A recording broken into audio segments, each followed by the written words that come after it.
Mon histoire prend place au Québec. J'habite à Steffoy, un endroit assez tranquille. Toutefois, ce nuit-là n'a rien eu de tranquille pour moi et ma copine. Il est environ 2 heures du matin. Étant très insomniaque, je viens tout juste de poser mon téléphone sur la table de nuit et je commence à somnoler quand soudainement j'entends des bruits de pas très loin de ma fenêtre. J'habite dans un demi-sous-sol, donc ma fenêtre est directement au niveau du sol et ma chambre donne sur une rue passante. Ces bruits de pas s'intensifient jusqu'à je les entende carrément de l'autre côté de la fenêtre. L'anxiété monte et elle grimpe encore plus au moment où j'entends cet inconnu toquer à ma fenêtre. Toc, toc, toc. Paralysé par la peur dans mon lit, je reste allongé en regardant la fenêtre dont les rideaux sont fermés.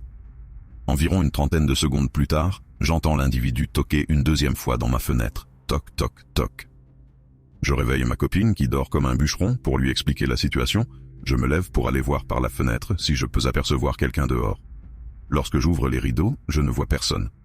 Plutôt que d'appeler les autorités et de se ramasser dans une déposition à n'en plus finir pour ce qui aurait pu être une mauvaise blague, j'explique à ma copine que je vais sortir dehors pour inspecter autour du bâtiment si je ne pourrais pas trouver quelqu'un. Après tout, ça pourrait également être quelqu'un dans le besoin. Je lui mentionne toutefois d'appeler la police si dans 4 à 5 minutes je ne suis toujours pas revenu. Je m'équipe tout de même d'un couteau de cuisine que je cache tout de même dans la poche de mon manteau pour ne pas avoir l'air d'un psychopathe si quelqu'un me croise dehors. Puis je sors.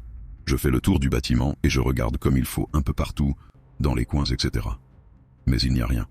Je retourne donc à l'intérieur et je dis à ma copine qu'elle peut se rendormir, que l'inconnu en question n'était pas là. Sauf que moi, encore pris par cette adrénaline complètement folle, je suis incapable de dormir et je décide de faire le guet devant la fenêtre pendant un moment pour peut-être le surprendre. Je place les rideaux de manière à ce que je puisse voir dehors, mais qu'on ne me voit pas de l'extérieur. J'attends quelques minutes, puis je vois une silhouette noire tourner le coin du bâtiment et s'approcher de ma fenêtre. J'ai eu le temps de voir son visage. J'ouvre les rideaux rapidement pour faire savoir ma présence à cet inconnu. Nous avons eu un contact visuel d'environ 1 à 2 secondes qui m'a paru une éternité. Puis il tape un de ses sprints pour quitter le terrain et partir dans la rue. Je sors dehors en courant, encore une fois armé de mon couteau de cuisine dans la poche de mon manteau, et je ne vois qu'une personne habillée tout en noir courir en direction d'un parc non loin d'où j'habite. Je suis revenu à l'intérieur, j'ai barré la porte à double tour et j'ai fait le guet devant la fenêtre pendant encore plusieurs minutes, mais rien ne s'est produit. J'ai finalement pu retourner me coucher, mais je n'ai pas dormi cette nuit-là. Ce n'est plus jamais arrivé, nous dormons paisiblement désormais. Moi et ma copine nous avons élaboré la théorie que certaines personnes effectuant des cambriolages de nuit peuvent parfois tester pour voir s'il y a des gens dans un appartement ou s'ils dorment assez profondément pour entrer par infraction sans se faire prendre. C'est ce qui me semble plus plausible vu la réaction de l'individu. Cette nuit-là, mon insomnie nous a sauvés d'un paquet de problèmes.